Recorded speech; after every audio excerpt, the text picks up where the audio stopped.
You are now entering the world of a movie review.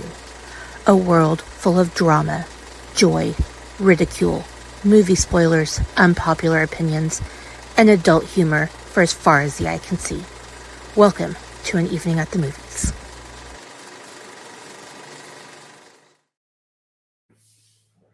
Greetings, cinephiles. Welcome back to everybody's favorite movie-based podcast. This is An Evening at the Movies. I am your excited to be here co-host, KCB. And for those of you who don't know, maybe joining us for the first time ever. If that's the case, welcome. But this is the podcast where we eat the stale popcorn, we drink the watered-down sodas, and we talk about all of our favorite movies and why we love them. That's not a watered-down soda co-host. You can drink the watered down soda. I ain't doing that shit. I don't drink no watered down shit. Huh? It's stale popcorn Yeah. either. Fuck that. Exactly. I want fresh popcorn, and the only watered down shit I'll Spoiler drink alert. is watered down beer at Henry Hudson's. I'm still not drinking watered down beer. Fuck that. Yeah, fair. For those Well, when it's like people who 75 don't remember, cents. Oh god, coin beer night. I almost A died year on so ago. many of those. Sorry, Casey. So, for those of you who don't remember, a year ago we were challenged by Harvandre himself to legitimately drink the watered down sodas and eat the stale popcorn on An Evening at the Movies, just because we don't want to be guilty of false advertisement. Fair. So we So did that's it for why I an wasn't on episode. that episode, whatever the fuck episode that was. I don't even remember what episode it was that we did it on. I Shit know it one. was like a year ago. Can we use a Come see, sliding come saw. scale? Like, can we use a sliding scale for what's considered watered down? Because there are levels of watered downness, right? Like my ice is melted a little bit is technically watered down, Yeah. but not like it's been sitting overnight watered down. Like, right. Like there's a little water floating on top where if you just stir it with your straw, you still got the carbonation and you're good. Or does it have to be like full ass watered down? Because I ain't doing that. Like it's and- changed tinge, not so much water in it. I think Casey is going to get a water with a splash of Diet Pepsi in it so he can say he's drinking a watered down soda. We lost him. We done lost him. And we're not even 2 minutes in. His own damn fault for picking that particular, slogan for the show. We are victim blaming here, 100%. We are. And I'm okay with it. Can't hear you. Freaking Oh, there you go. No, we hear you. Sorry. I wanted something originally catchy. And of the theater experience, at least he's not like, and we have the sticky floors, because I don't want to have that conversation. We're not talking about Pee Wee Herman style theaters here. Hola! Yeah, exactly. You know what? Shanna messaged me No about this. gracias, I can't remember. no stickies allowed on An Evening at the Movies. No. Shanna was watching a movie. I can't remember what she was watching, and she messaged me about this. She goes, why in these like crazy ass mob movies or just like why are they always meeting in these adult theaters? Like, can you imagine trying to do your business while some dude is like 2 rows away jerking it to some whatever is on the screen? Like, why do they pick those places? I'm assuming it's a couple of reasons. A, they're sparsely populated, hopefully, and B, it's probably a front they're using to launder money. Yet there's still people in there jerking it. Really quickly before I get to the introductions for, as we learned from Mr. Herman, that's not required. The faces. An adult theater's not required for that. So, sorry, Casey. I must send a sincere, heartfelt apology to one Michael Greenwalt because evidently we're going into the gutter, and we're not even 5 minutes into the damn show yet. So, is he complaining already? No. Oh. But if you saw the announcement that I made a little while ago that we were going live at 5 o'clock, 7 o'clock, whatever, I made reference to the fact that and I tagged him. I make no guarantees as to where we're going with the conversation, so be prepared to have your eardrums corrupt. I feel like he's watched enough episodes that Amanda and I were on that he's prepared. And he knows me by now. I Well, mean, I should hope so, considering yeah. that's his daughter. Well, yeah, but I'm not trying to blame the man's upbringing. I'm just trying to point out the fact that we have a pattern. No, we don't blame the man's upbringing, because then we have to put people in witness protection and all of that, and we don't condone that on an evening at the movies. yeah, I can't afford another No. person in WITSEC. I'm strapped right now. So I think once you've heard your daughter talk about losing her virginity in a waterbed and then talking about how many uncircumcised guys she's been with, you've lost all ability to be shocked, right? So God, I miss waterbed sex. For the crowd, it wasn't with Amanda. There was not. Yeah, there was no bumping no. of the uglies. No. Although We've technically, danced a few together episodes once at a back, school dance, and that was you it. Yeah, and you keep showing the fucking picture periodically. Because we're so cute. Yeah, that's one way to describe it. Well, I mean, Amanda could, just post it on the group page and tag everyone so that everybody gets to see the picture too. So I just figured you missed the days when you had hair. I did have pretty good hair. You did have so some before we decent get hair to in the But anyway. introductions, one, hi Terry, and two, hello Jamie. Thank you for joining us on this incredibly exciting and worthwhile episode to be here. If you say so. I'm glad Chris is here. That's all I have to say. Spoiler alert, Amanda's probably not going to have a nice thing to say about this movie. That's not true. But, I have some nice things to say, but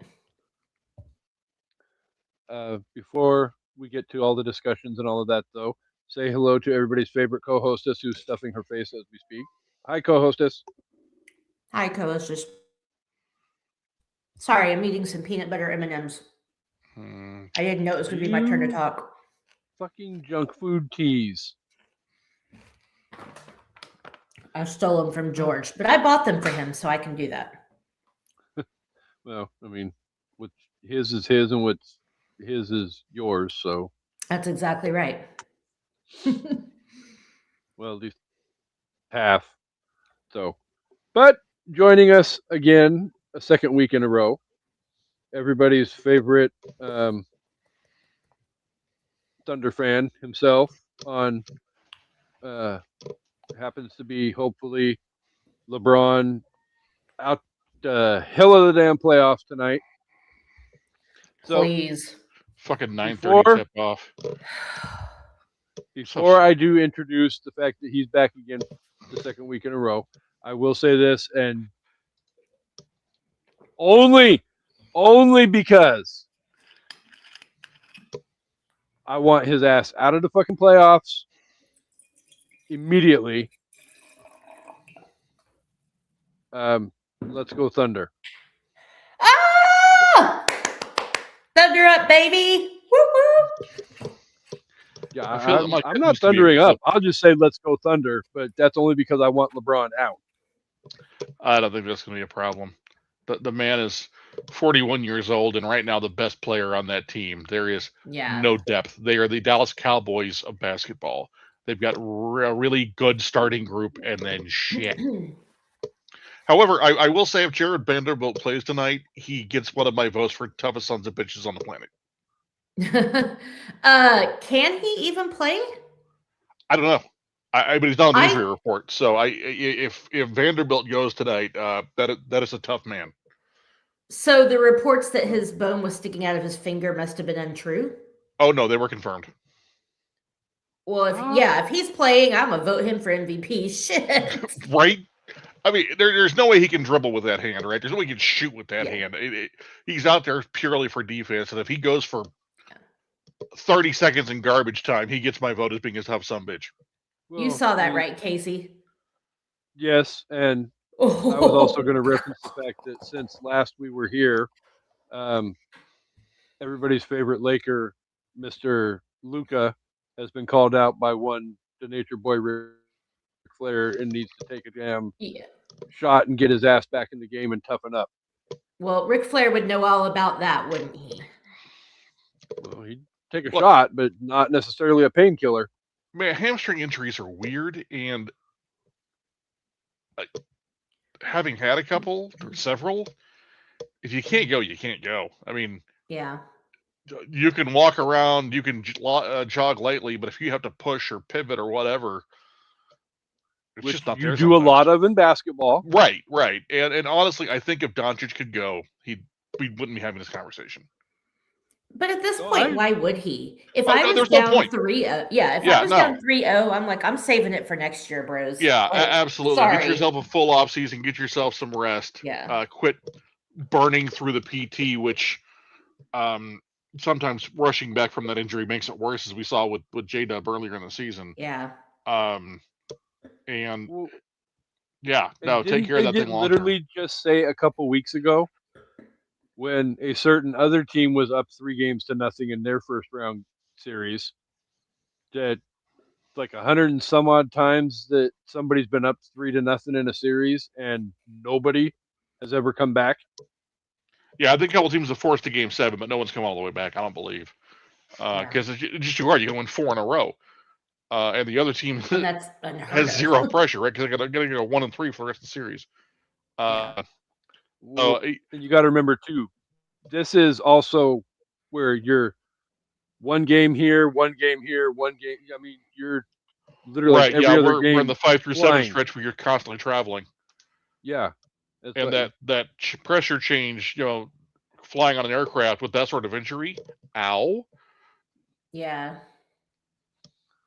Well, and Oklahoma City is like halfway across the country from LA too. Yeah. So that's not a short flight. It's not. No. Or I mean, there's worse flights in the world, but for sure. And you're losing time coming this way, so I don't know how much that matters, but yeah, if Doncic going down, I mean, can't go. Like is real. I'm not a fan of the dude, but I honestly think that he could go right now. He'd be on the court. I like Luka more than I like his freaking teammate. Yep. I'm not a huge Luka fan either, but I will say I am low-key loving his glow up since he got to LA. Dude looks like he's lost a little weight. He's fixed his hair. I didn't realize how muscular his arms were till I saw him in a tight t-shirt the other night. I was like, sir. LeBron got him doing his gym regimen. And again, I know we're not LeBron fans, but I'm not a LeBron hater either. The man knows how to keep himself in condition and keep himself in shape. You can't play in the league as long as he had without knowing how to maintain yourself. And I think he's been a great influence for LeBron. The question is, does Doncic keep it up when LeBron leaves? He's like, Luka's the son I never had. Right. Just his own son ain't doing shit. Well, sorry. Okay, here's my comment on Bronny. Apparently, this is the basketball episode. So Bronny was taken within about 3 or 4 picks where he was projected. Okay, so it wasn't a reach by the Lakers. The problem is that team has not been able to develop its own players since, I don't know, Magic. Their entire model since the Showtime teams is we're going to buy some free agents that are high caliber and spend pennies on the dollar to fill the rest of the roster spots. They don't develop players. They don't have a fucking plan. They should have sent Bronny to the G League for a year and a half. He's not the worst basketball player out there. It's just that he doesn't get the minutes, and they don't have player development in LA. And I'm not sitting here saying Bron's fucks to get that trade. Right. I'm not sitting here saying Bronny's a future fucking Hall of Famer, right? He may just be a rotational player his whole life, but he's in a shit position. I feel bad for him. I really do feel bad for the kid. That's why I said sorry for making that joke, because I do feel bad for him. But okay, well, this NBA Corner Playoffs section has been brought to you by basketball fans in our Okie Beer Company, Oklahoma City.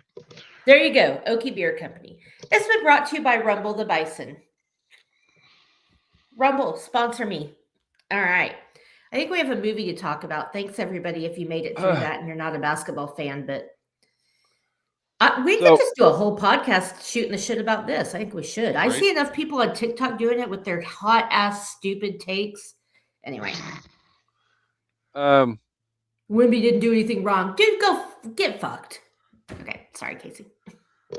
So, we're going to put a pin in the basketball conversations because before we get to this movie... So was that a timeout or a technical? I'm not sure.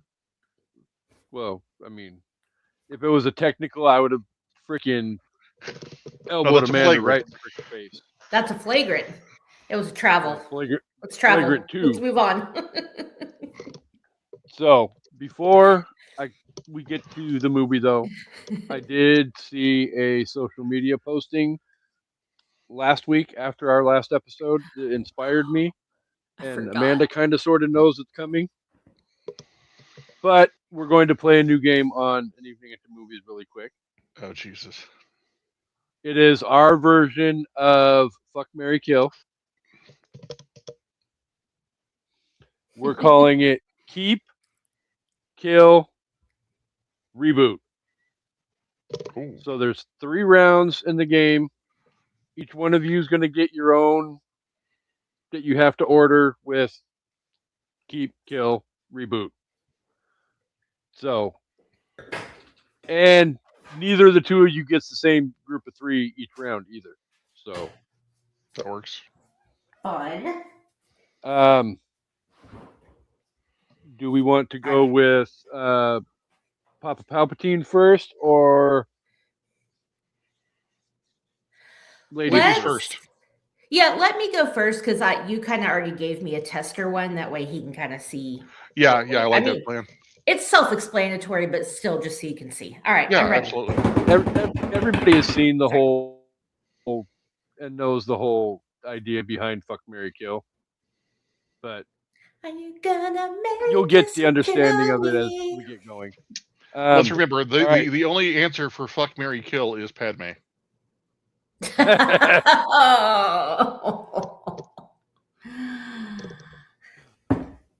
Uncool.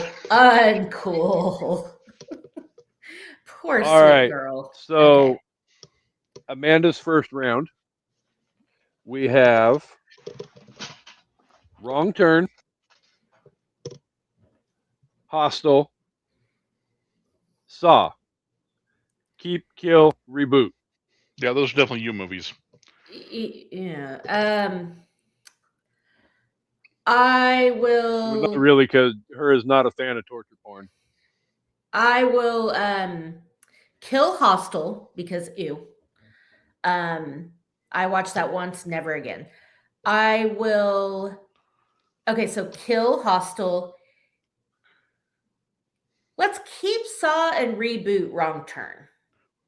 Wrong Turn could have another shot at being a decent movie, maybe, perhaps. I was gonna say, please God, don't say you're gonna reboot Saw because Saw's been rebooted. It's kind of rebooted itself like 6 times. Yeah. Yeah, and it doesn't need to be rebooted again. All right, Papa Palpatine's first round. Are you ready, sir? Hit me. One more time. Sorry. Superman franchise. Ooh. Ghostbusters franchise, or Howard the Duck. Keep, Kill, Reboot. Okay, kill Superman. Keep Ghostbusters, even though 2 is utter fucking horseshit. And let's reboot Howard the Duck with a better budget and some better writing. Agreed. But can we somehow get Leah Thompson to make a cameo? Oh, absolutely. Yeah. I kind of. And get Gypsy in to keep voicing Howard. Yes. I kind of had to throw the whole Ghostbusters one in there just because I knew if I threw Ghostbusters in there, you were going to go off on Ghostbusters 2. And then that would force Amanda to have to flip you off or have a meltdown. And okay. Are you ready for round 2, co-host? I'm ready. All right. Movie number 1. Misery. Shawshank Redemption. Pet Cemetery. Keep, kill, reboot. Okay, you just stole what I was going to do. I was going to surprise you at the end with 3 King movies, so now I have to pick different ones. Okay. Misery, Oh, no. Shawshank, and Pet Cemetery. I don't want to kill any of these. I guess if I have to, let's kill just wait Pet until your Cemetery. Wait until your third round. It gets better. Wait, which version of Pet Cemetery? Which? Yeah, I'm assuming OG. the original. Yeah. Okay. Ugh, it still sucks, but let's kill Pet Cemetery. Let's keep Shawshank and reboot Misery. I could see it. I mean, I feel like they did Gerald's Game pretty well, which is the closest thing you can get to Misery as far as a one-room mostly type scenario. So I think Misery could be a good reboot potentially, especially if they add in the more brutal aspects of what she did to him. Oh, you mean the actual legitimate hobbling? Yeah, the legitimate hobbling, the drinking of the mop water. Yeah. Anyway. On that note, there's more stuff in the book, y'all. Are you ready for round 2, sir? Yep. All right. The Dark Knight franchise. Lord of the Rings. Deadpool franchise. Keep, kill, reboot.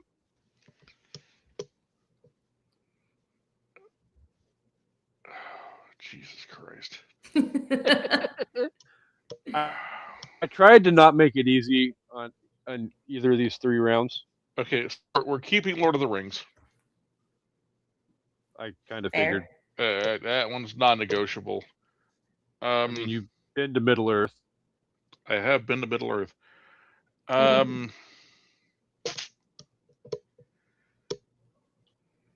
Oh, man. This is tough.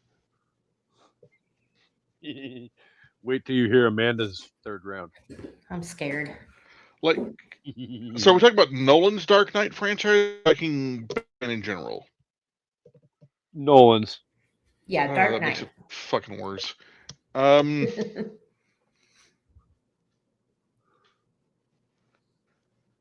what was the other one besides Lord of the Rings, Dark Knight, and what? Deadpool. Oh, I'd kill Deadpool. So I think that's where I'm at because Deadpool runs its course. Ryan Reynolds playing Ryan Reynolds is done. Yeah. I don't Ryan dislike Reynolds the guy, is but right now, he needs more material. So I'm gonna say kill Deadpool and reboot the Dark Knight again. Honestly, play Batman again. I loved the Batman. I'm looking forward to the second one. I really enjoyed the liked it series. Too. I haven't watched that, but I want to. Oh, it's so fucking good. I mean, Colin Farrell was like unrecognizable. So yeah, because he plays him in the series, right? Yeah. Or no? Okay. Yeah, he does. No, the Penguin series is so fucking good. I would legit love a reboot of Batman Returns. Like, let's get the good Penguin. Let's get a good cat. Well, I mean, Michelle Pfeiffer was a great Catwoman. Halle Berry, no, sorry. But I loved that movie, but I would love a better, like, updated version of it. All right. So we're going to flip the script, and we're going to go right back to Papa Palpatine for his round 3. Just because he really wanted to fuck with you on your last one. I really want Amanda's to be the last one. I actually think I already know what they are, or at least 2 of them. So let's see. But go ahead. Well, I'm sure you probably do. So, Papa Palpatine, your round 3 is Enter the Dragon. In honor of this month on An Evening at the Movies, Enter the Dragon, The Replacement Killers, or The Last Dragon. Keep, kill, reboot. Fuck. Mm.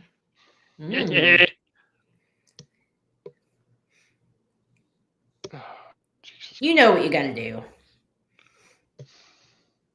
I know he loves all three of these movies too. Yeah, but the one to kill is pretty obvious. So, as problematic as it is, and as dated as it is, and as low quality compared to the 30 years of martial arts films that it is, you can't fuck with Enter the Dragon.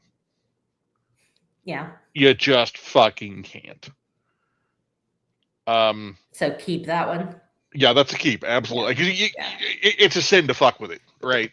Because that is quintessential Bruce Lee. If you're gonna watch only one Bruce Lee movie, you watch that one. Right.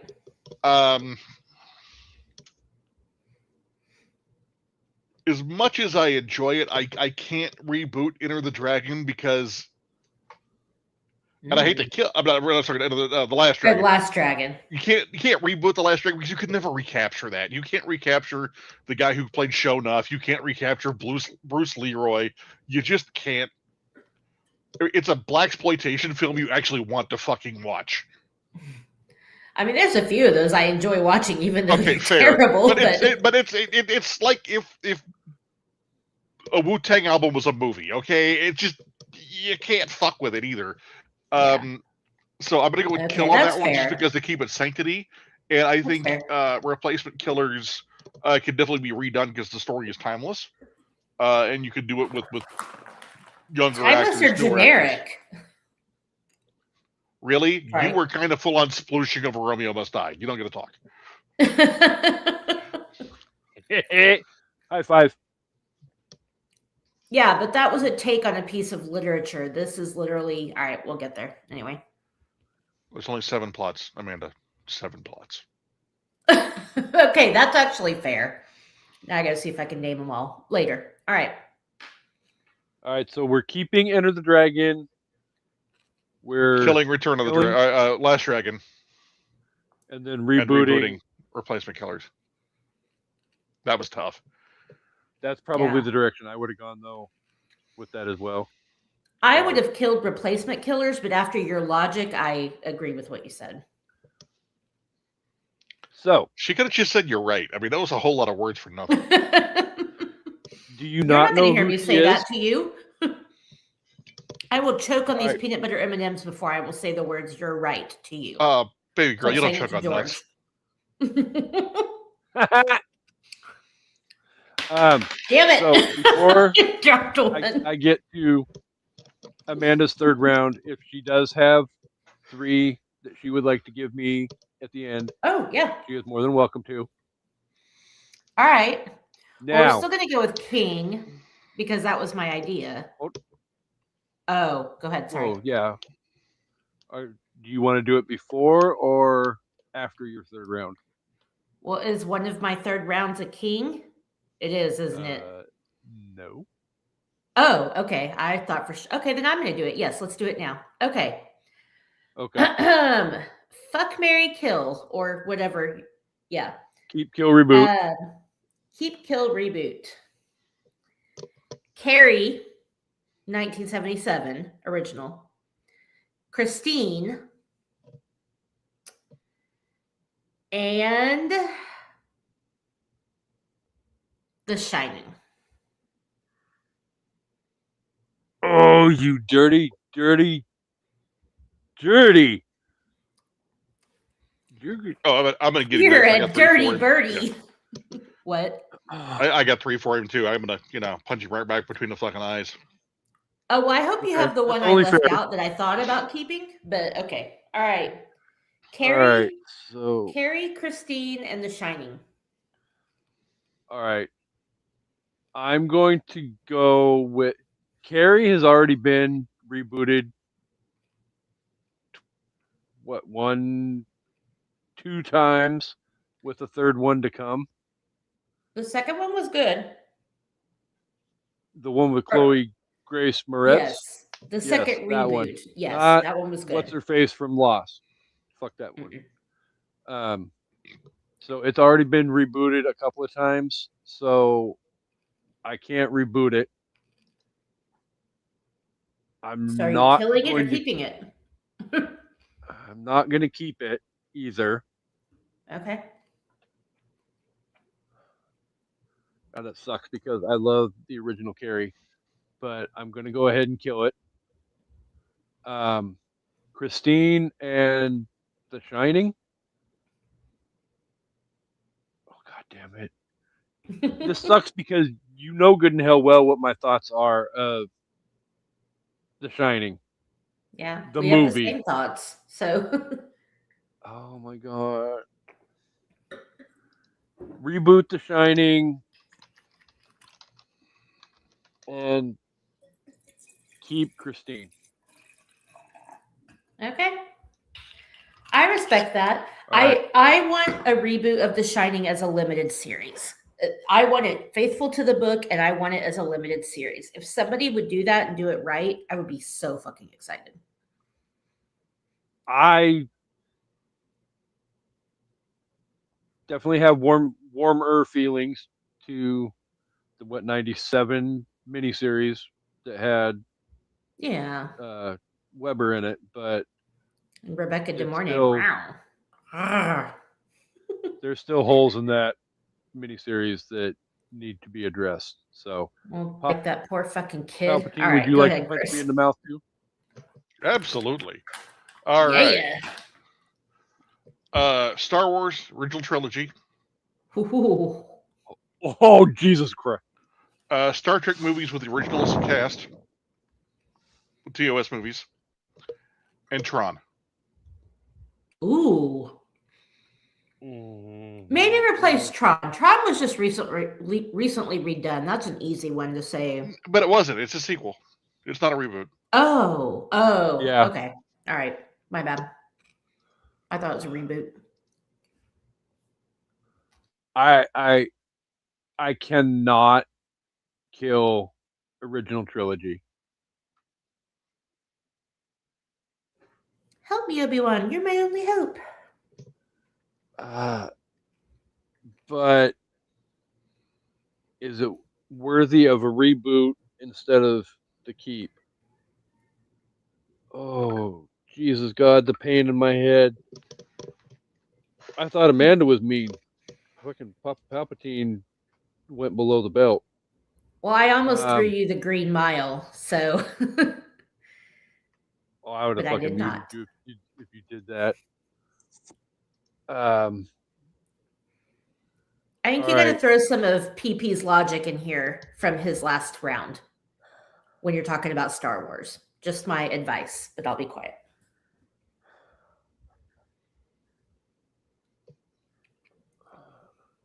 I think I just set his childhood on fire. I think you did. You really did. Because, like, obviously, like I said, I'm keeping the OG trilogy. But then, you are? Okay. Like, do I put Star Trek in the reboot slot?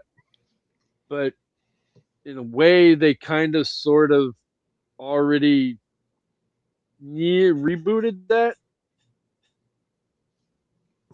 Oh.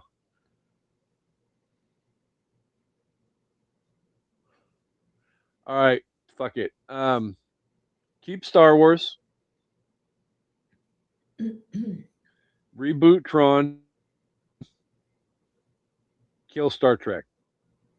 Only because there was the J.J. Abrams attempt at the reboot on Star Trek with Chris Pine, and Zachary Quinto and all of them.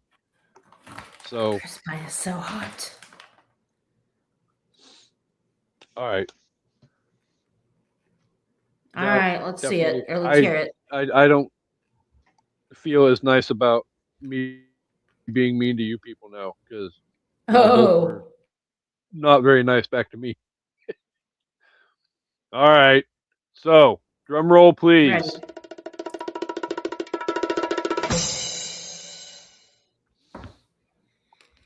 Keep, kill, reboot.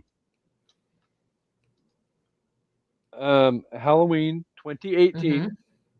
Oh, okay. Okay. Season of the Witch. I'm not going to call it what you want me to call it, and you know Fine. this.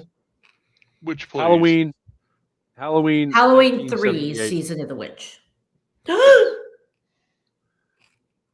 78, 2018, Season of the Witch.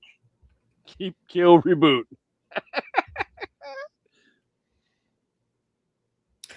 Okay, I'm keeping Amanda needs 1978 tissues. because I do, but you cannot touch Halloween 1978. Many have tried, many have failed. You cannot do it. You just can't. Yeah, fuck Rob Zombie. If you don't consider the first one a remake, it's actually a decent movie. The second one's complete garbage. Okay, so we're gonna keep Halloween 1978, obviously. I'm gonna say kill 2018 because I don't think you can reboot that. I mean, it's so fresh and I wouldn't want to see that rebooted, I guess, because it's so fresh. I would love to see an updated Halloween 3, and you know this. I would fucking love a reboot of Season of the Witch. So that actually wasn't as hard as I thought it was going to be. That's what she said. Might actually be on board to watch a reboot of Season of the Witch. Yeah, I would kill for that. With today's technology and like better storytelling, better, effects, and just can you imagine those face melting mask scenes with today's technology? Whew. So, yeah, exactly. So, we're not going to get into the future just yet. But Amanda and I did talk about the other day the potential of coming up with a theme, maybe for like the month of August, so that we can incorporate Deathly Hollows 1 and 2 and get somebody's Twinja back on the show because it's been way too fucking long. So if we can do that, I am daring the three of us to come up with a keep, kill, reboot that's going to cause Jean to pull her hair out. Ooh. Okay. I live way too close to her to piss her off like that. I'll do it. Okay. Then two of us can come if up Steven with comes for me in anger, it'll just result in pleasure, so it's okay. Did I say that out loud? Somebody's got to come for you. Exactly. Oh, Lord. All right. With all of that said, hey, my milkshake brings all the boys to the yard. Oh dear. Well, Lord. when the milkshake's free. Fuck you. And Heather agrees we need a better The Shining by Stephen King. Definitely. So, all right. I think the Psych episode that was an homage to that movie was a better version of The Shining. I think Ready Player One was a better version. Like it's been talked about numerous times before in numerous different places, Kubrick had no plan on being remotely faithful to the book. But the problem is everybody associates The Shining with Jack Nicholson. It's his iconic breakthrough. I mean, One Flew Over the Cuckoo's Nest was pretty iconic, but The Shining was like what really put him on the map. And so nobody wants to fuck with that, which I get. But at the same time, Jack is so much more nuanced in the book. And I feel like it would take the right actor, but I feel like it could be done. It would be difficult, but I think it could be done. So anyway. we will put a pin in that statement, and I will make a note clip just so the AI will clip it for me. But I would like to have that discussion again, possibly in September when we have the Overlook on the podcast. Because were you having a cyborg moment? A Cyclops moment? Well, I mean, somebody is passionate about The Shining. He's also the runner-up in The Shining trivia, so, and the King will be with us in September. So yeah. Elvis? Yeah. Hell to the corpse, baby. Yeah. All right. We literally are we gotta talk 40 about a minutes movie into now. the freaking episode. Yeah. We have not even remotely decided to talk about a movie yet. So, well, other than the Keep Kill reboot. So, That was all right, fun. Replacement Killers. Released the day before I turned 21 in 1998 on February 6th. It was directed by Shoot Me Now, Antoine Fuqua. Fuqua. Fuqua. Fuck me. Oh, fuck you. Was released by Columbia Pictures, had a $30 million budget, and would anybody like to guess the amount of profit that this movie made at the box office? Not a lot. I'm gonna say it broke even. I think I had to do a little. It made a profit. Because Mira Sorvino was big. This is post Romy and Michelle, just barely, but Mira Sorvino is hot. What's his name? Chow Yun. This is like his first English language movie. And I know like the Hong Kong stuff wasn't super followed here, but I think it was enough that people went to see it. What was the budget? 30 million. I'm going to say it made 100. Palpatine was a lot closer than you. Okay. I'm overestimating Mira Sorvino's appeal. It made $9.5 million of a profit. So okay. The box office was $39.5 million. Yeah, that's fair. Is that an earthquake? No, it's Ramon. Chris, you got to watch Romy and Michelle's high school reunion. And Replacement Killers is streaming on the Prime to rent. So yes. All right.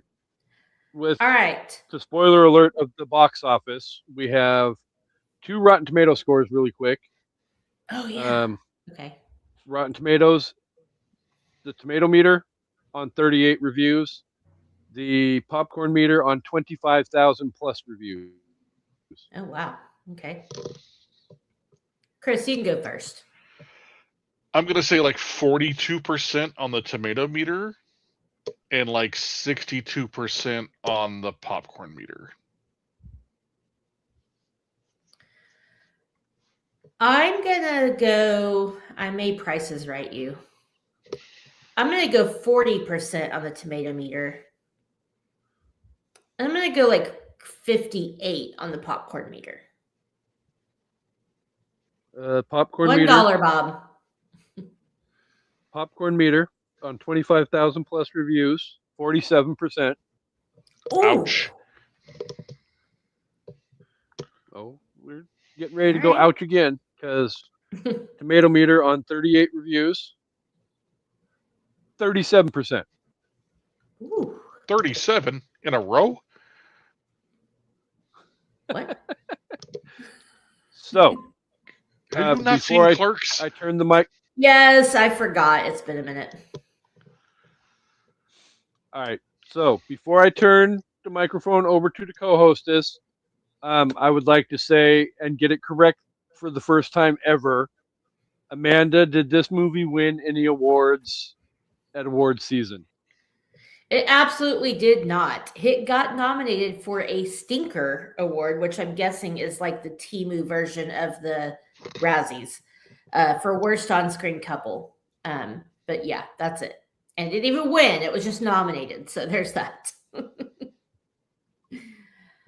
But for those that don't know, The Replacement Killers is about hired assassin John Lee is asked by Chinatown crime boss Terrence Way to murder the young son of a policeman. Lee has the boy in his sights, but his conscience gets the better of him, and he spares the child's life. Oh. Afraid that Wei will take his revenge on his family in China, Lee seeks out expert forger Meg Colburn to obtain the passport he needs to get out of the country, but a band of replacement killers is soon on his trail. Dun-dun-dun. Dun, dun, dun. Exactly. Yeah. Bark. So yeah, there you go. He's being good. Yeah. If he starts acting up. Oh, we got the doggy in the background causing trouble. Double trouble, little Griffey. All right. Yeah. He wants to be a podcast star. So. Okay, so I was today years old when I saw this movie, so I'm going to need Papa Palpatine to explain why he loves it so much. Well, that was going to be ultimately the first question is, Papa Palpatine, how do you feel, or what do you feel works well for this movie? And by the way, factoid of the week from everybody's favorite father. Danny Trejo is from Oklahoma. I did not know that. I did not know that. Danny Trejo is one of those actors that I have an aversion to because of a movie he did. You know how like some actors play a role so well that you can't watch them anything else without getting the creeps? That was him in Con Air for me. Like Danny Trejo's an amazing actor. He creeps me out so bad. I'm the same way with J.K. Simmons. Love the guy, but after my top 5. Have you seen Oz? Oh, yeah. It's been a long time, though. He plays a really good neo-Nazi piece of shit, and every time I see him on screen, I have to remember that it's not Vern Schillinger on the screen. Like Ian McKellen in Apt Pupil. Is that Ian McKellen? Yeah, it's like, I think so. Oh, yeah. Yeah. I mean, J.K. Simmons is a phenomenal actor, and by all accounts, a great human being. It's just sometimes the first role you see somebody in just really imprints, and that for me, it's Vern Schillinger in Oz. And that's like the first thing I remember of Danny Trejo. So yeah. Sorry, Kate. So I wasn't trying to like ruin it, but yeah. No, so we're asking me why I love this movie. So first off, Casey and I were spitballing ideas for Martial Arts Month. And this isn't a martial arts movie. Just saying. Getting there. Okay. And you can't do Martial Arts Month without Hong Kong cinema, and you can't do it without certain actors. And yes, this is gun fu, not kung fu, which is the one of the hallmarks of Hong Kong cinema and John Woo's claim to fame. And we'll get to that in my top 5. But when we went down the list of movies, we already had a Bruce Lee movie. We had a Jet Li movie. And I think, honestly, Chow Yun-Fat is also on that list of modern martial arts actors you need to include in a month. And this is my favorite. He's so cute. Chow Yun-Fat movie. I have fond memories of this movie. I just enjoy it. Yeah. Is it a deep plot? Fuck no. But the cast is really freaking good. Everybody plays their role really well. Michael Rooker, this is probably the most emotionally deep role he's played in a while. And I just enjoyed there was room for more there, but okay. No, this is a popcorn munching movie, right? This is not something that's going to it's not going to invoke emotion beyond moments of it's not going to show you huge character development or depth. It's a fun popcorn munching action flick, which apparently at one point owned the record for most bullets fired in an American movie, which is saying something. Interesting. Yeah. Okay. And what was this, 1998, you said? Yeah. Yeah. This must have been pre-Face Off. Wait, what did you say, Chris? I said this must have been pre-Face Off because there were like 9 trillion bullets fired in that fucking movie. Well, So again, we'll talk about that in my top 5, but no, Face Off was 97. That's when you said most bullets, I was like, wait, let me see when Face Off came out. I mean, this is according to IMDb, so I'm going to trust it. But Face Off was 97, so okay. Maybe it was just in a filming order thing and not a release order thing. I don't know. But yeah. No, this is not a super groundbreaking movie, but it's fun, it's watchable, it's rewatchable, it's got some great action sequences. I just enjoy it. And to me, like I think it was Amanda mentioned, this was Chow Yun-fat's first really American movie, right? Like it was his Hollywood debut. It was like Police Story had come over in a few other movies, but nothing of this full Americanization of the movie. So I think this introduced Chow Yun-fat to a shit ton of audiences. And I read that he was still learning English when he did this movie, which I think is impressive because his English is very good in this movie. Like it's very good in this movie. It doesn't feel very broken up. It feels like I would think a person who immigrated from China would feel like, but like a little better. Now, to be fair, he didn't have a lot of. Well, everybody, he's from Hong Kong, so he's been exposed to the Queen's English for most of his life. True. But even though this is his first English-speaking movie, even if he had spoken English at home or whatever while living in Hong Kong, there's a whole difference between talking to people in English and acting in English. Right. So no, he does really well at his dialogue moments. Yeah. Spoiler alert for next week on An Evening at the Movies, but talking about Asian countries speaking the Queen's English. We will be back next week for that. So, but again, you look at the cast. You've got Chow Yun-fat, you got Mira Sorvino, and if you didn't have the hots from Mira Sorvino after this movie, I can't talk to you. Jürgen Prochnow, Till Schweiger, Trejo. It's just a great cast. It is, and I don't know. I agree with most of what you said that works for it. I think some of it also works against it, but I guess before we get to that, Casey, what are your thoughts? For me, I felt in a lot of the same ways that Chris felt about this movie, though. It's definitely a popcorn munching movie. It easily, is something to just put on and just be entertained by. You're not necessarily looking for perfection and all of that.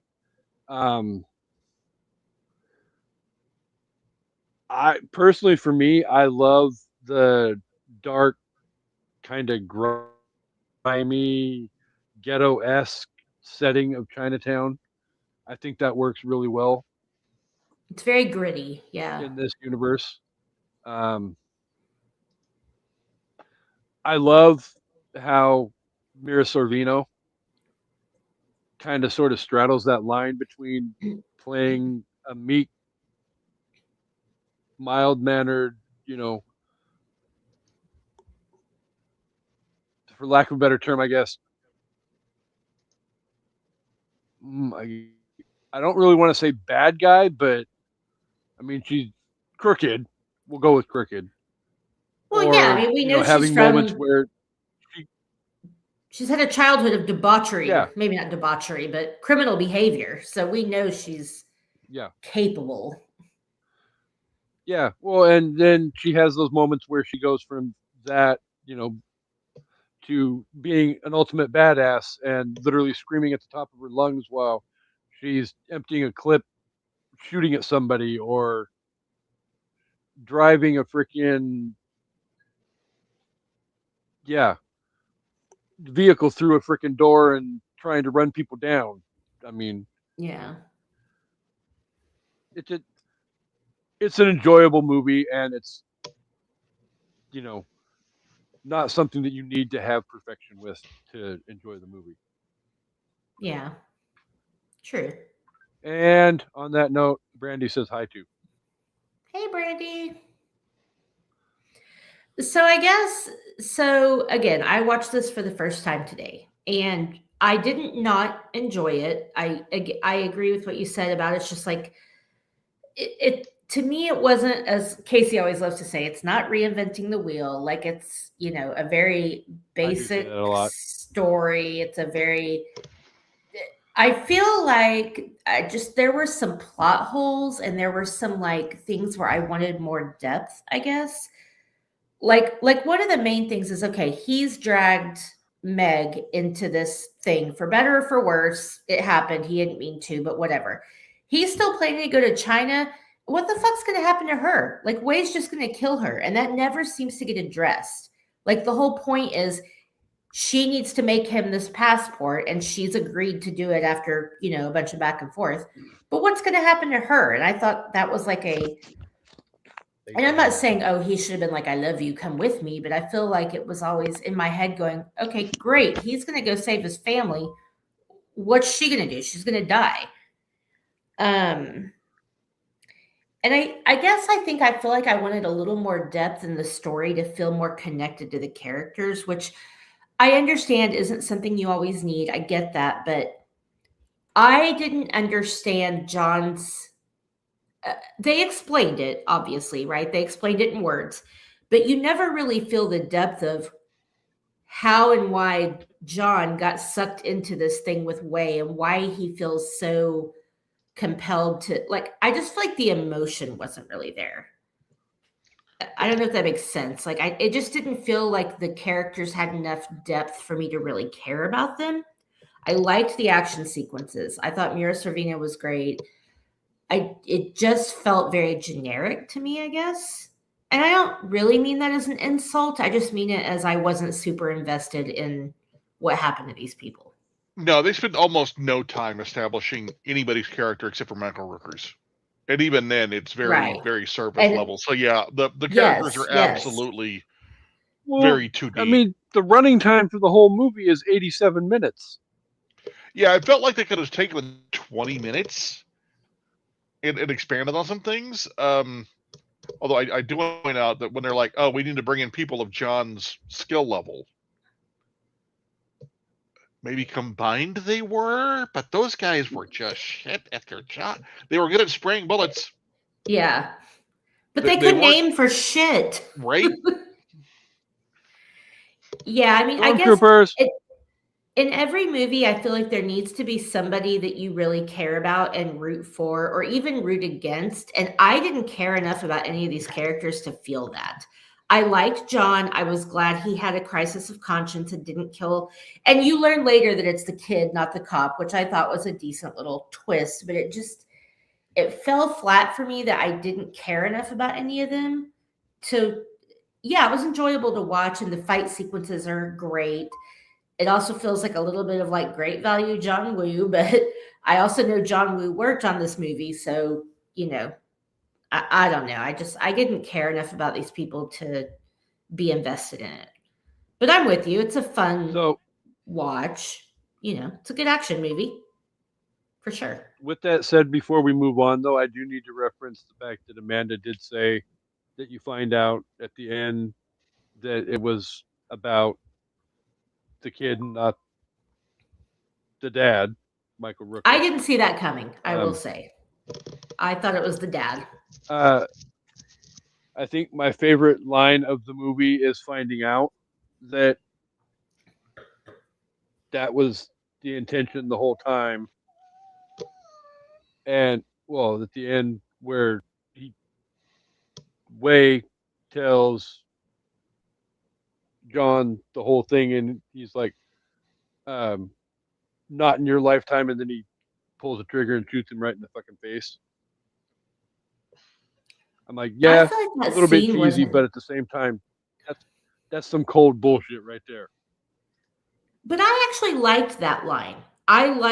Yes, it's cheesy, but I liked the not in your lifetime. But I felt like his death didn't satisfy me. And maybe I'm expecting too much. I thought it would be a little more theatrical than just watching him fall down a bunch of pinball things to the ground. I don't know. But I actually thought that was a good line. I mean, yeah, cheesy, but I liked it. They had a lot. They had a lot of opportunities for emotional moments for John, like when Alan dies.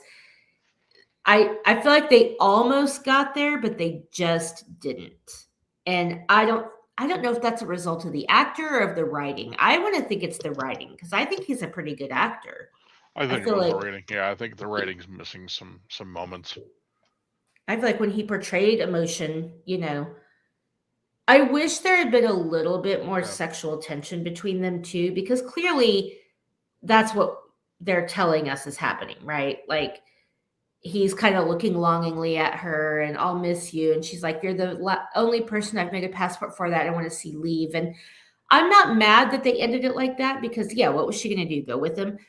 But I feel like throughout the movie, there wasn't enough of a buildup to that for us to believe that they, and again, it's been 24 hours. So maybe it's just being realistic, and again, I don't think that's on the actors. I thought they did a good job. Yeah. So I don't know. You only act a role that you have written and presented to you and directed for you. And none of these actors there is a certain big level time enough to mess with liberty. It. Right.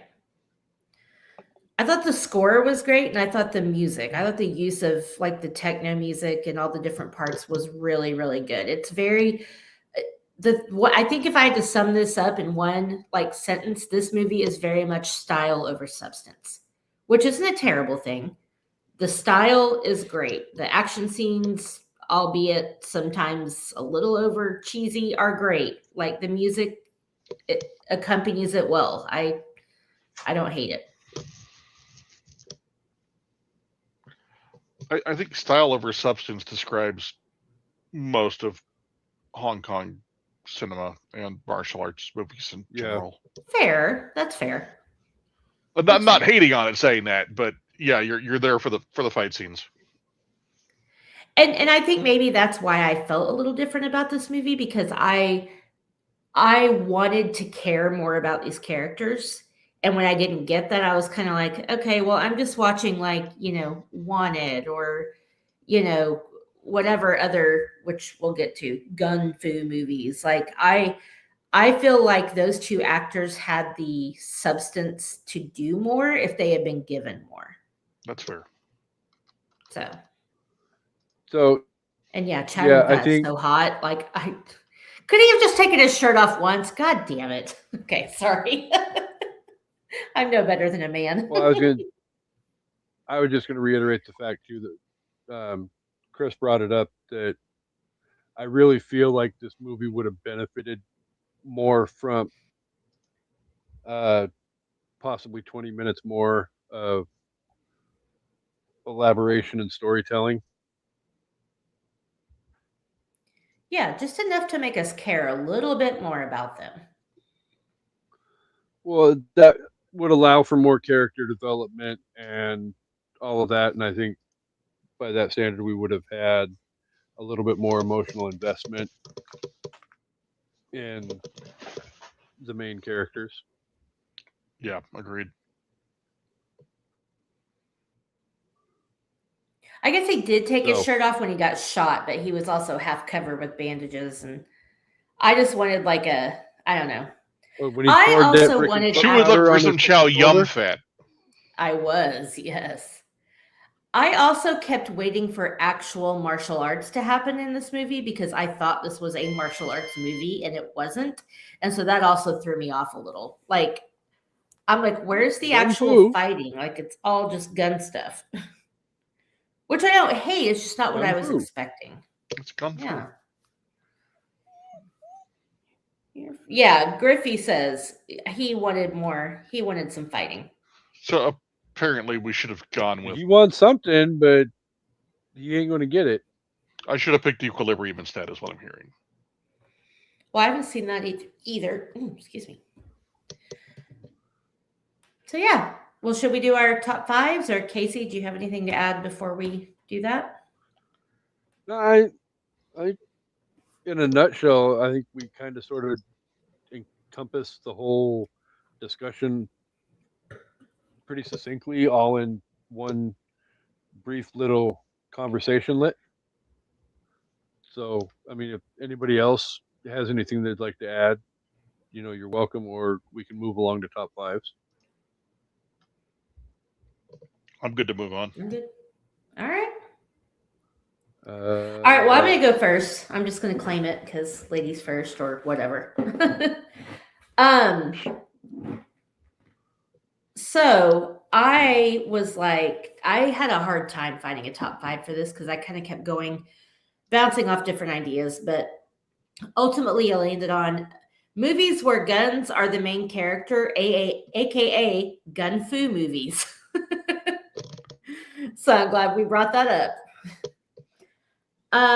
Honorable mentions. I have Deadpool, the whole franchise. We'll just put it together. Scarface, because come on. And just barely not making the top five is The Matrix, just because those aren't my favorite movies. I think they're really good movies. I appreciate them for what they are. They're just not my particular jam. So there's a huge drop off after the first one, like a massive drop off, and the fourth one, holy fuck, was it? We're talking bigger than the Grand Canyon. I haven't even watched it. Don't. I wanted my free back. Nice.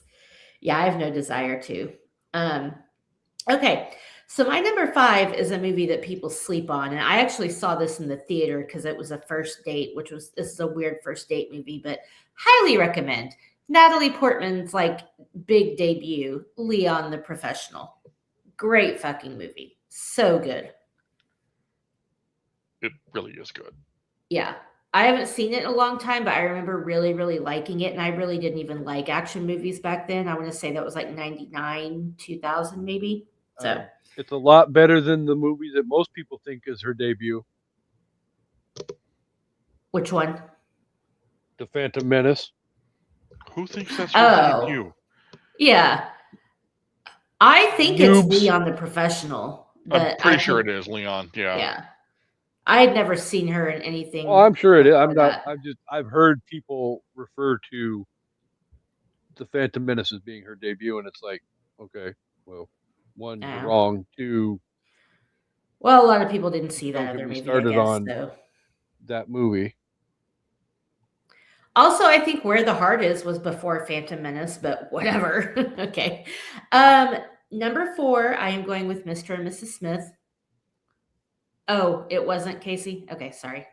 All right. Mr. and Mrs. Smith, lots of gun fu, lots of sexual tension, lots of good fighting scenes. So, there for that. I don't think she knows what gun fu is. Didn't you?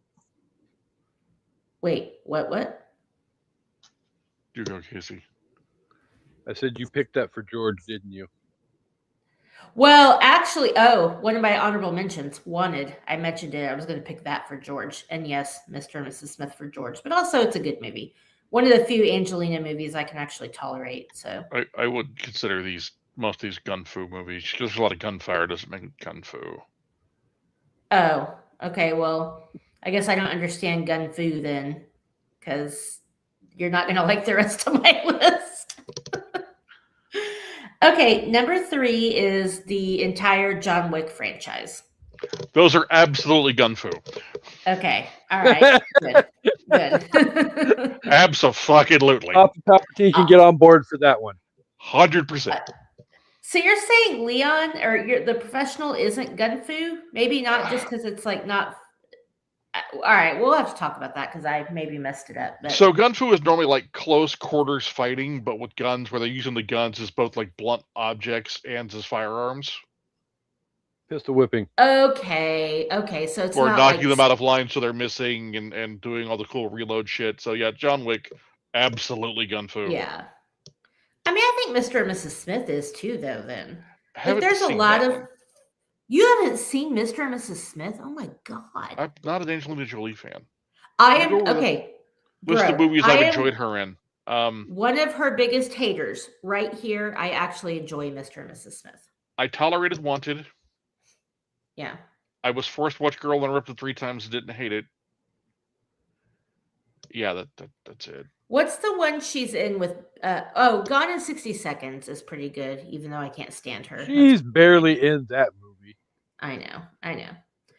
That's a vote for it, actually.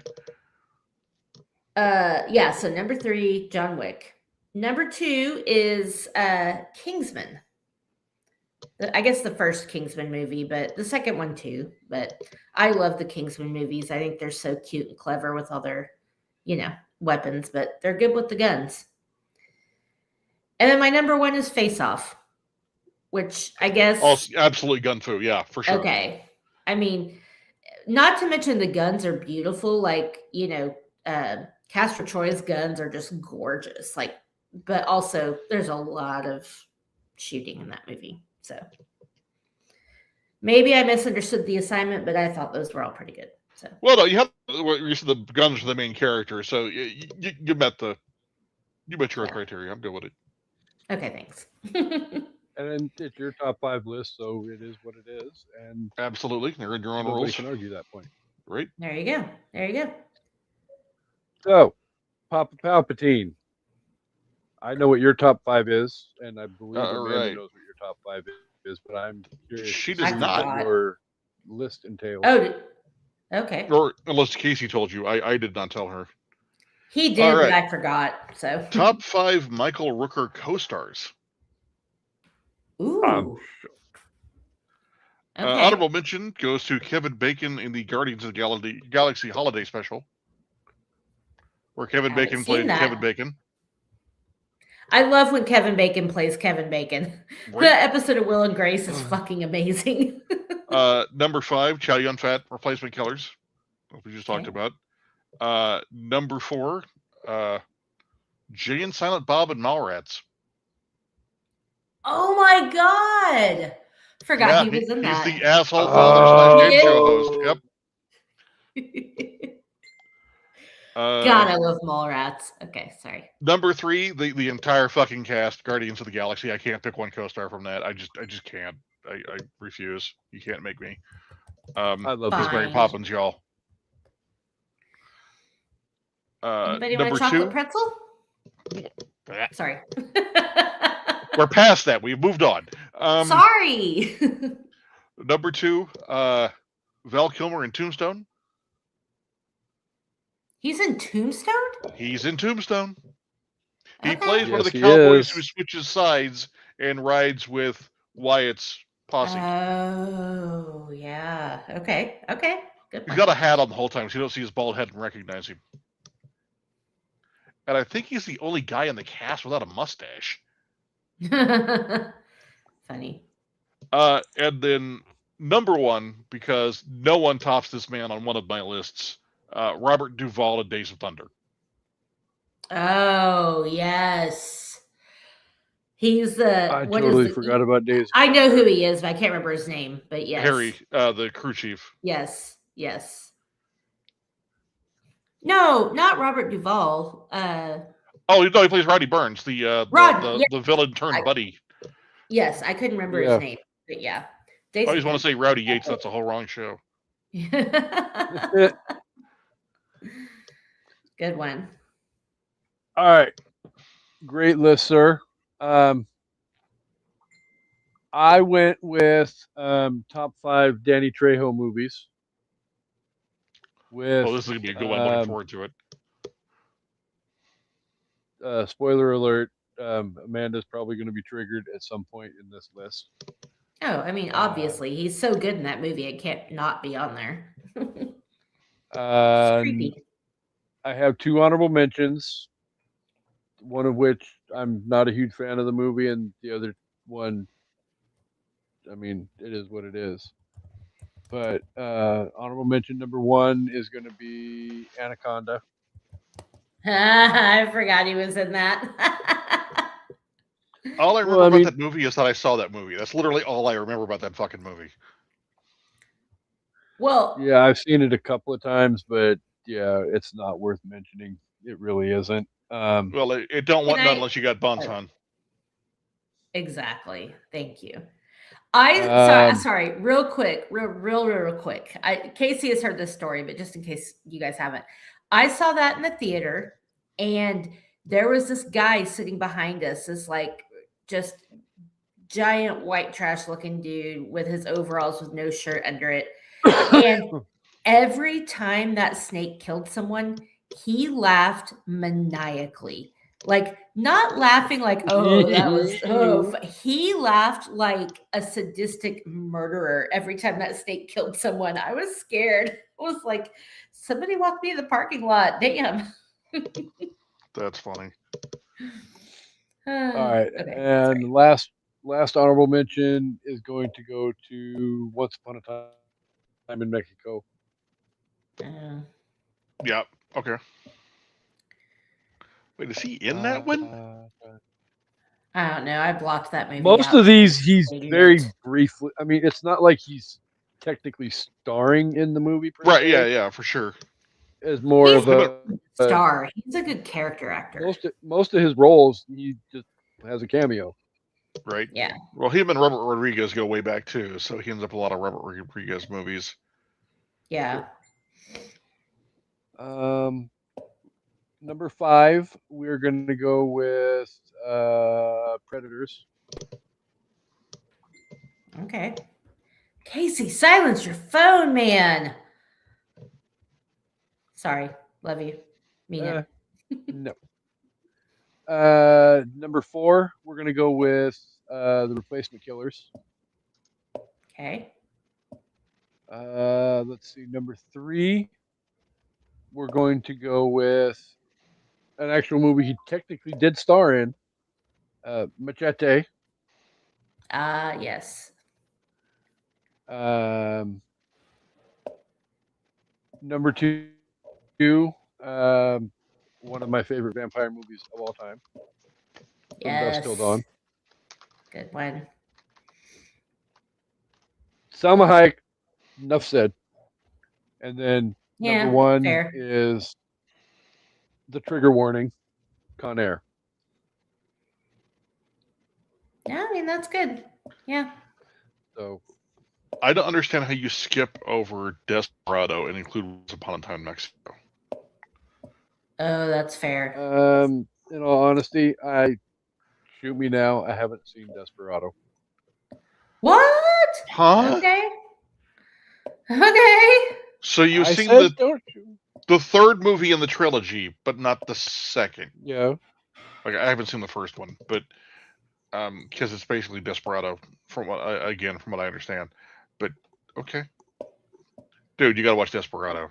I mean, I will is be amazing. That. And Steve Buscemi's got like 3 scenes and steals all of them. Hey, he's also an anchor man. Just saying. I think everybody's an anchor man. That's fair. That's fair. Everybody is an anchor man. That's fair. All right. So Amanda went first with her top 5. So Papa Palpatine. What are your overall thoughts of and rating for the movie? So overall thoughts. Again, this is a fun movie. This is a popcorn movie. This is eat the good popcorn and the non-watered down soda. Because we have adult jobs, we can fucking do that. Exactly. We got grown-up money in this bitch. Right? But it's a sit back and enjoy it movie. It's a bit of a time machine. It's I still laugh at 90s suits, the way they were cut, the fact that they're 2 sizes too big on everybody. It's like rewatching The West Wing and you're like, are they wearing their dad's clothes? I wear your granddad's clothes. I look incredible. Right? Except for that cost way more than $20. Right? 99 cents. It's fun. It's got an amazing cast. It's full of people you know and some that guys. It's just a fun, good watch.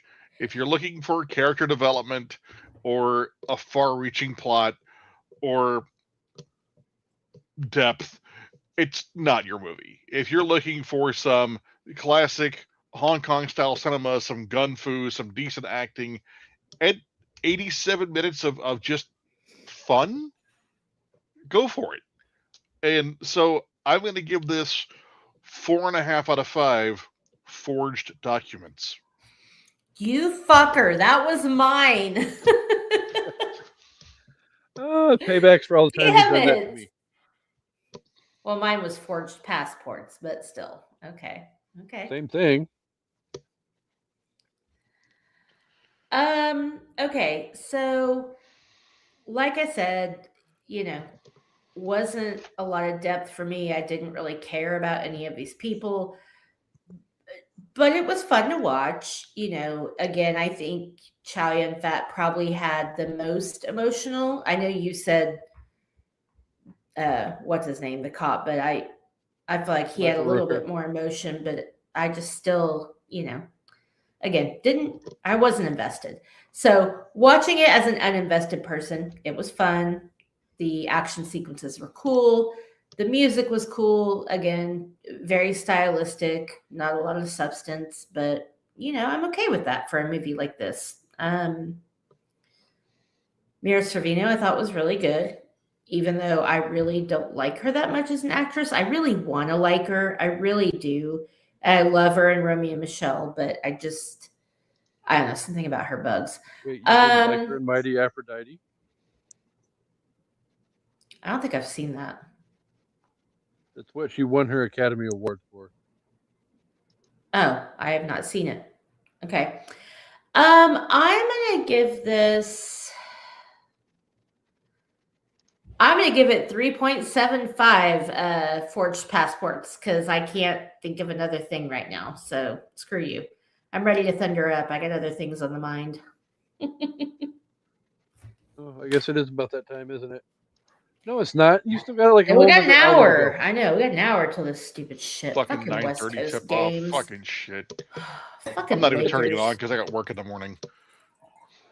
All right. So my overall thought is, a lot of it in the same line with Chris. This is not a horrible movie at all. It's not. If it's something you're looking for perfection from and depth and emotion and all of that, yeah, it's not the movie for you. If you're looking for, just an enjoyable movie to watch and you can appreciate what it brings to the table, then sit down and give it a chance. Chow Yun-fat is hot. Sorry. Not in my opinion. He's not. My door doesn't swing that way. Damn it. He's so cute. Well, not with that attitude. Yeah. But with enough inhibitors or enough chemical influence, you could be swayed. I'm just saying. No. That's fine. I'll keep it for myself. I really, personally for me, I enjoyed Mira Sorvino's performance in this movie. I think Romy was a little bit more her typical type of character, but I appreciate the level of difference between, these two characters. I'm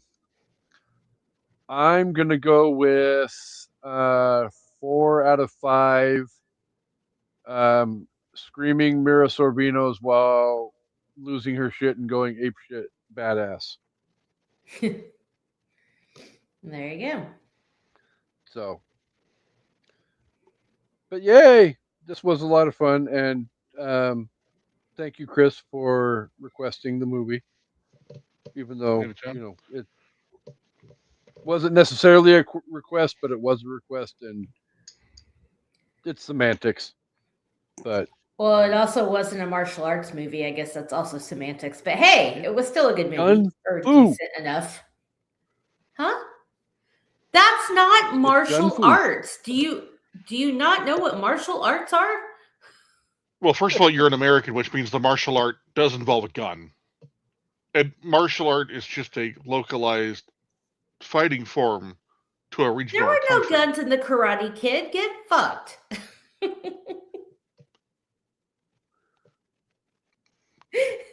Technically, boxing movies are martial Yeah. arts movies.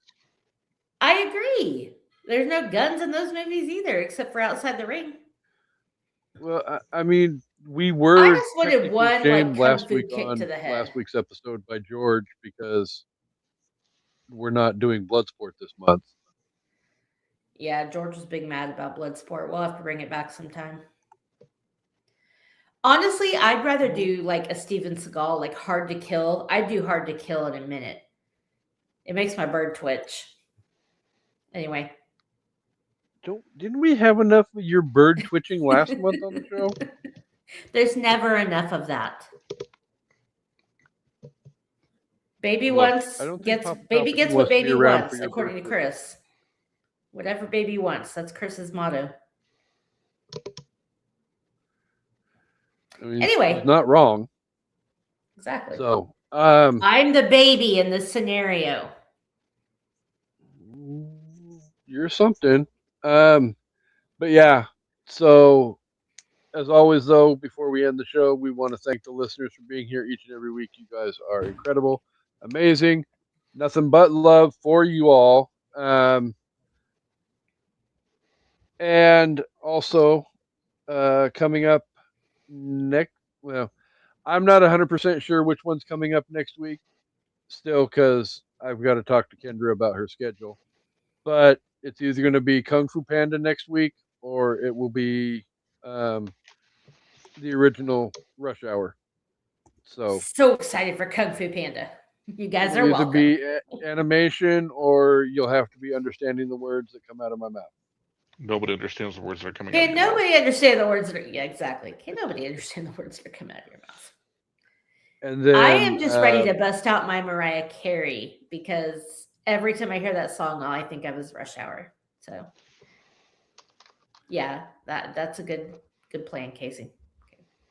And also next week I will be revealing the 4 movies that we will be doing in June for Courtroom Movie Month. Technically, we already. No, fuck it. I'll do it now. Philadelphia, Devil's Advocate, My Cousin Vinny, and Liar, Liar. What the fuck was the 4th one? Liar, Liar. I always forget Liar, Liar.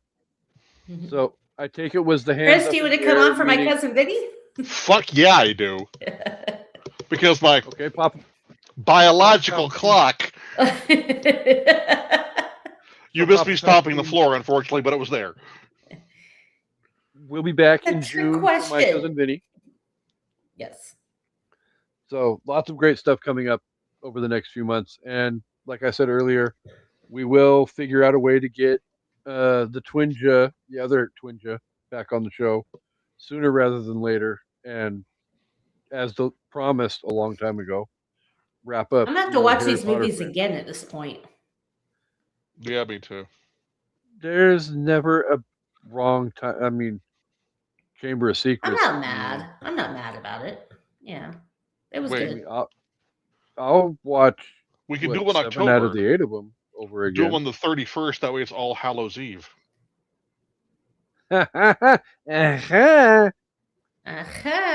As long as we pre-record it, because I ain't recording shit on Halloween. Halloween is my day. Nobody bothers me on Halloween. We have recorded before on Halloween. Yeah. Okay, but it would have to be during the day, and some people have jobs. I am not some people. I'm some people. So, but yeah, lots of great times, lots of good stuff, lots of fun, lots of shenanigans. And maybe when we get Kendra on for Kung Fu Panda, maybe we'll fuck with Kendra and do Keep Kill reboot for her as well. Put from Justin to Kelly on there. Drop Dead Fred. Okay, yeah, we got some ideas for Kendra. She would kill that movie in a heartbeat. I know good and hell well she would. So, yeah, lots of greatness. Chris, thank you for being here again for the second week in a row. Anytime, like as always, you are always welcome to join us for any of our shenanigans. I'm gonna pistol one whip the last next time, person that just says shenanigans.